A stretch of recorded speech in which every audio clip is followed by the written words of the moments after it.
are you doing, Digger?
Hey everybody, welcome back to the cabin. As you can see, I'm picking spruce tips this morning. I'm putting it in my tea with my chaga. So chaga and spruce tip tea. I'm eating some, and I'm also making the cream that I use for the entire year, especially a cold barrier cream in the winter with bear fat, beeswax, and spruce tips. The spruce tips have a lot of vitamins and beneficial minerals and stuff in them, so it's actually really good for your skin, and it's also really good for ingestion for your health. So lots of vitamin C, tons of vitamin C in these things. They're really sweet and very citrusy at this time of year. You can eat conifer needles, almost all of our conifers actually, throughout the year and get some vitamin C out of them, but in the spring when they're at this stage is when it's most concentrated, most sweet, and most tender, so you can actually eat it. It gets a lot tougher obviously later in the season. So the challenge in spring is called the starvation period, lean period, because a lot of things aren't growing yet.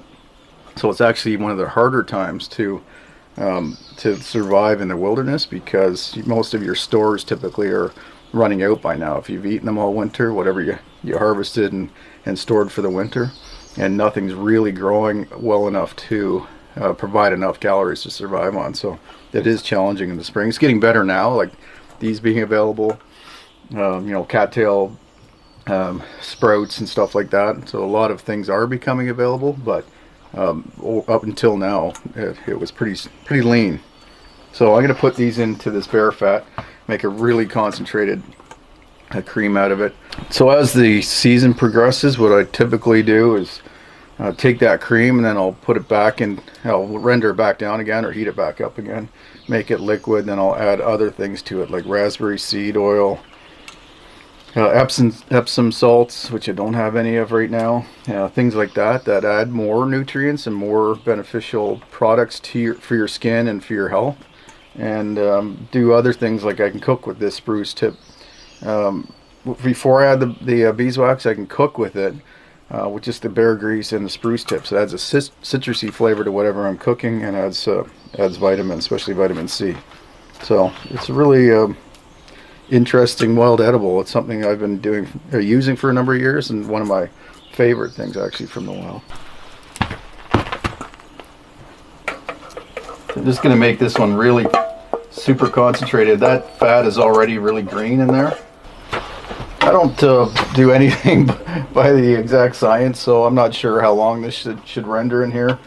I'm sure there's lots of good videos online and information. I bought Nicole Appelian's book about lost remedies, or I'll put a link in the description below actually so you can see what the book is, but it's Wild Edibles and Wild Medicines, and it's a lot of information. It's a worthwhile book getting, and she probably has a better recipe on how to utilize these spruce tips, on how to get the most nutrition out of them without destroying the nutrients. So I'm not boiling this. I did boil it at first just to get it rendered down quickly, but or liquefied, but I tried to just simmer it gently. In the past I've done that for hours and hours, and I add comfrey, Epsom salts, and I'll make different versions of the cream. I've got these things all over the place, little jars of it, and I'll make different versions for different purposes. So cold barrier cream is something that I use a lot, and I really believe in it. In the winter, I cover my face and any other exposed skin in a thick layer of this cream, and it protects my skin from like frostbite, so it doesn't dry out as fast. And I don't know, protective layer seems to help. And then there's bug season. You've seen me, I've got a jar right here and another one in the cabin, and that is used for obviously bug repellent, and that's a mixture of birch tar and bear grease. I also have some pine tar and bear grease. Not sure which one works better. They both seem fairly effective. It's just that you have to keep applying it.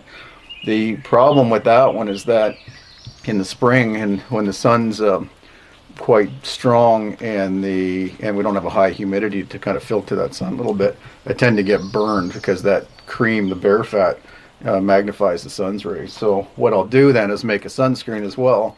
And in that one I add a ton of zinc and magnesium or Epsom salt. So what happens is that white thick cream ends up being a sunscreen, sun barrier. I'm not, like I said, I don't do anything scientifically. I should do more research on all these things. I tend to do a little bit of research in the beginning years ago in a lot of these cases, and then I just start doing it and modifying it the way you know, depending on what I have access to as far as cooking equipment and season and availability of the products and stuff like that. So I'd keep varying it. So I'm just going to simmer this gently for a few hours while I'm working in the forest here, getting the workshop area cleared out, and just kind of keep it off to the side. This chaga, so chaga I boil for days. I'll just leave big chunks of it in there and I'll keep drinking it, just keep topping up the water until the water runs clear, and that could take a week sometimes. Chaga is one of the few like herbal teas that benefits from high heat and long heat, whereas most herbal teas you just boil the water, let it cool down slightly, and then pour it in. You don't steep it for too long. That's different. So I've added spruce tips to that tea, so it's a chaga and spruce tip tea, so it gives it a little bit more flavor, more nutrients, more vitamin C, and it's really a super food, super drink for the spring.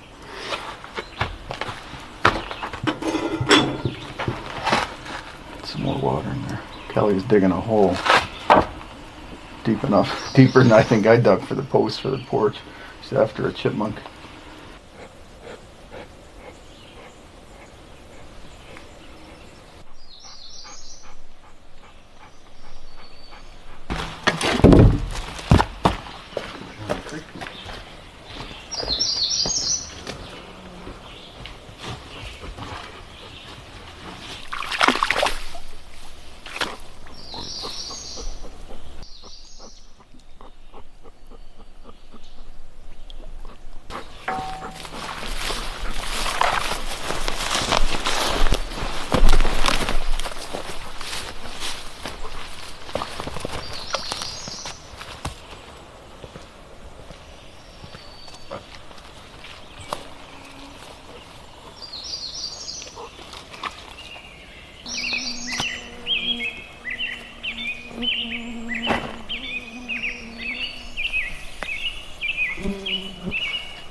So the potatoes are growing.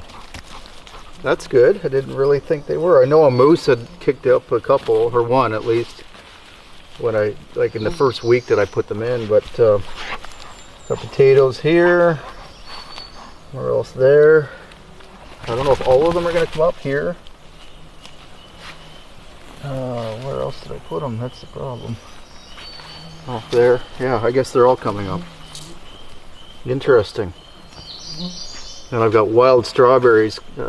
I didn't plant them. They're just starting to grow on their own here. Some raspberries. So this is a productive, really acid area of the property, but it's pretty productive for acid-loving plants because it's got so much moisture, as you can see by the old beaver meadow stream behind me. So I'm going to plant the elderberries along here and bracted honeysuckle, and it's really just for wildlife food and wildlife habitat. The honeysuckle is not really edible for us. I mean, not for me at least, but the wildlife love it, bears and birds. So I'm going to plant 5 of those along this bank here, and a couple of elderberries, and hopefully I can harvest some of the elderberries before I was going to say the bugs, because I'm getting surrounded here, before the birds get them, or the bears.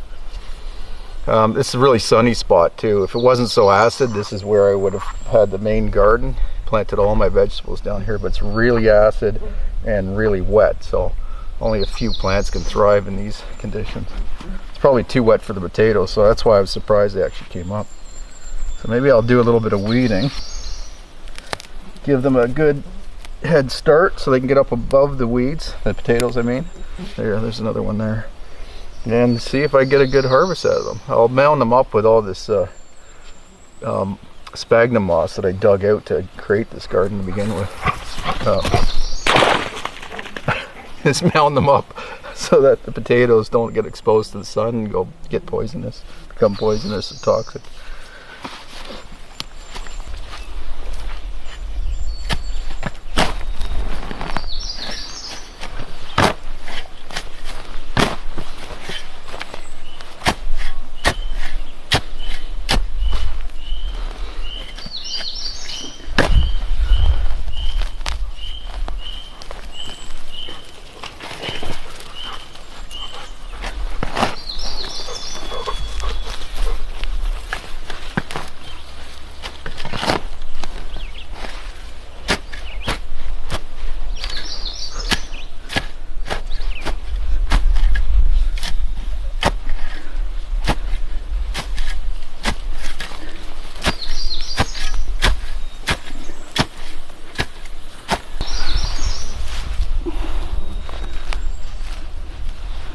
Almost straight peat. Let's see if it grows.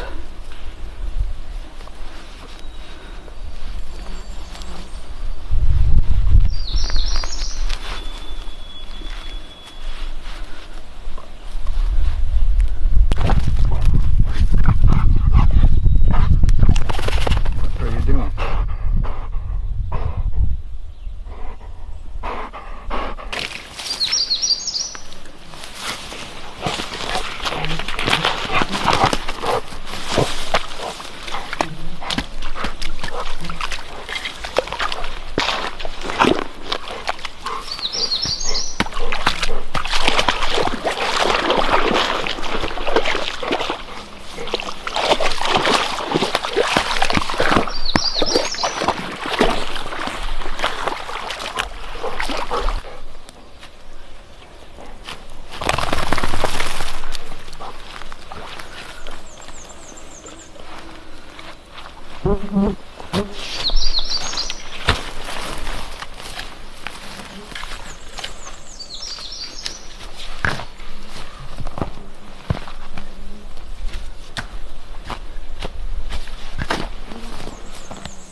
Very piney.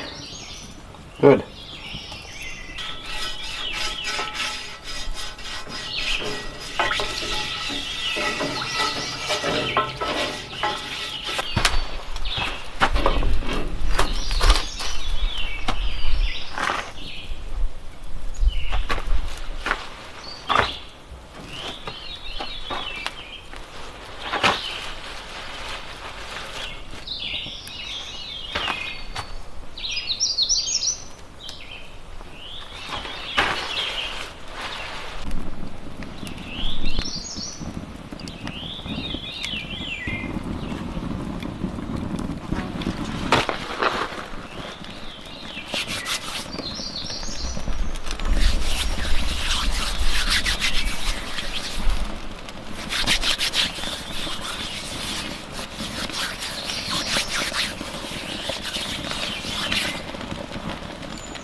Want some?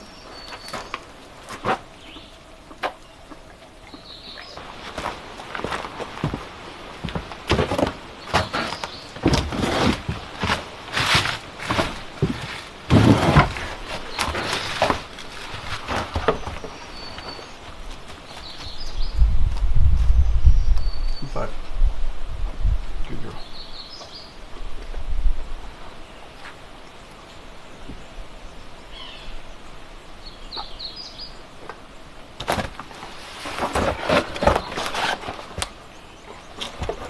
It's hot work chainsawing in the forest like this in the middle of the summer. I think it's like 25, 26 degrees Celsius, which is about average, I think, for like a peak of our summer.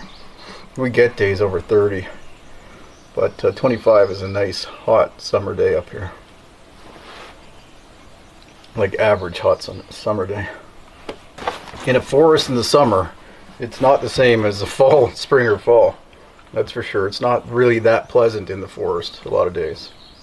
I could spend every day in the summer on the water, but that's not really practical either. And there's lots of days you can't just because of the weather or wind. But anyway, the reason it's not all that bearable in the forest is mainly because of the bugs. They do get pretty thick and pretty vicious, especially in the spring at this time of year. So the black flies are kind of tapering off right now in a lot of places, like most of here. Black flies are starting to die down and the mosquitoes are hatching. So it's kind of the perfect storm when they overlap. You get the tail end of the black fly season and the peak of the mosquito season. And it can be just brutal. Mosquitoes are bad in the evening and the morning, not so bad during the day. Black flies, the opposite. So the bug situation and the heat situation are two things that I can bear, and actually, in the case of heat, I actually kind of like it because I'm a dedicated or passionate outdoorsman, so I want to be outside all the time. So there's sacrifices to be made in order to do that. It's easy to be an outdoorsman in the fall, but winter's cold and summer is hot and buggy. Spring and fall are fine. That being said, my wife and I met when I was 23 and she was 19, and she had no outdoor experience at the time. She was actually born and raised up till 6 in Ireland, and didn't spend any time in the outdoors there, and her parents never even took them camping. I think maybe they went to a cottage once. So I knew that when we met, and and she knew what I was like, and we made the decision to stay together anyway, and in spite of our differences, and our marriage has been strong and happy, maybe in spite of them. Maybe because we get our own free time or spare or alone time doing what we want to do without the other person. Now, it's a lot of overlap, obviously. She's done a lot of camping trips with me, and then with our daughters, and boating, and she loves kayaking now, and she likes a lot of the outdoor stuff now. But just not enough to live in it full time. Winter was awesome. She moved in at the beginning of January and spent a good couple of months, and like here full time, and loved it. No issues with the bathroom, no issues with the sauna. Cooking was fine. Water happened to work out fine this year because we had some thaws and lots of snow to melt. So it was good. It was great. But this is not great for her. Being Irish, and same with my daughters, being half Irish, for 3/4 I'm half Irish, they don't react very well to the bugs, or the heat, for that matter. So they would prefer cool, damp weather with no fighting mosquitoes in the bush. So it's just not possible here. My focus is to get the workshop done that I've been talking about for 2 years.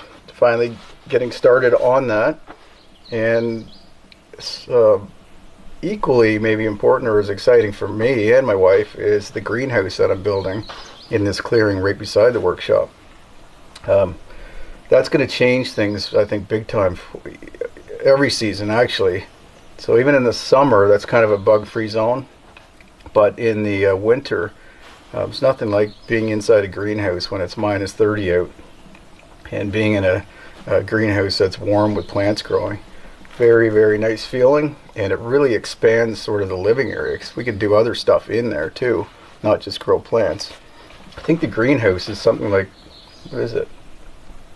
It's 650 square feet or something like that, and the cabin's only 200 square feet on the main floor and about 75 on the upper floor. And the workshop is actually going to be bigger than the cabin too, so the workshop's going to end up being a multifunctional building. And they're going to be right next to each other, the greenhouse and the workshop, so they can share the heat source. So I can heat both to varying degrees depending on what I'm using them for. And then the cellar in the basement is going to make a big difference too, at the lower level of the workshop. So that's going to be our food storage and water storage. Anyway, I know it's been all over the map, but this pandemic and the sort of quarantine really threw a damper. Well, really, I don't know, kind of forced the issue whether my wife was going to stay here for the summer or not, because we ended up getting the family back together. My daughters had to leave the city. They had to leave residence where they were living, and we had to make accommodation for them. So it wasn't here. It's kind of a private location that we're trying to keep private for security reasons, because we've had some security and privacy issues, and we're going to maintain that as much as possible and for their safety. Frustrating that I have to do that, but anyway, that's just the reality of life. So bottom line is, I'm here alone for the summer with Callie, and maybe longer. My wife is with the girls, and we'll be visiting each other often. They'll be coming up here and I'll be going down there. So we have a strong marriage and a strong family, so we're perfectly content with this compromise. And I have been doing a lot for my family over the last 2.5 months. And again, I'm not sure if I can share that with you in the future or not for privacy and security reasons. But anyway, I think it's important that you know that I did put my family first, and made sure everybody was safe, secure, and happy while going through this pandemic, and that they're prepared for the next event, whether it's a recurrence of this current coronavirus, or whether it's something else, maybe just the economy being struggling along, makes them more not dependent, I guess, on our support until they get a little older. Anyway, I think what I'll do is I'll try to give you a little bit more information, a little bit deeper explanation of what's going on and why on the other channel, and I'll try to maybe give you updates on that channel as well more regularly, so that you know what's going on and why we have to do what we're doing, and why this is a good compromise for us. Just, having some dehydrated turkey for lunch, or not dehydrated, I guess smoked over the fire for the last 4 or 5 hours. It's really good, actually. Tender, but I didn't put any salt or anything on it, but it's still really flavorful. Just looking over at that clearing now, it kind of changes the skyline somewhat, but not in a negative way, I don't think. I could just see more openness, and the breeze gets through there a little bit better, so I have a feeling the bugs, for some reason, even though that's the high spot, there's been bad bugs there, like black flies, mosquitoes, and then deer flies like to hang out up there for some reason. So now that I've opened it up and there's a better breeze going through there and more sunlight, I have a feeling it's going to improve. And obviously I need to do it anyway for the greenhouse and the workshop, but I'm just amazed at how aggressive nature is at replacing and growing things in places that have any kind of void at all. As soon as one tree falls down, the ground just explodes in these seedlings. Like, this is crazy amount of seedlings that have germinated this spring. If I was to leave them in another 2 years, they'd be up and impeding my foot traffic here. So it's cool, but like I mentioned on the other channel, this clearing is going to be food production and the workshop, but they're all around the perimeter are going to be planting other species, so there's a much more diverse landscape on the property, especially close to the cabin. And I've been planting stuff down in the stream, around the stream, and kind of randomly throughout the forest. I'm going to try to fertilize with some good soil, these raspberry plants over here. Just try to really increase the food production for wildlife and for myself and the family all over the property. So there's no voids. Cutting a tree down is not destructive. It just allows other life to thrive, which is awesome and amazing. I love watching that cycle.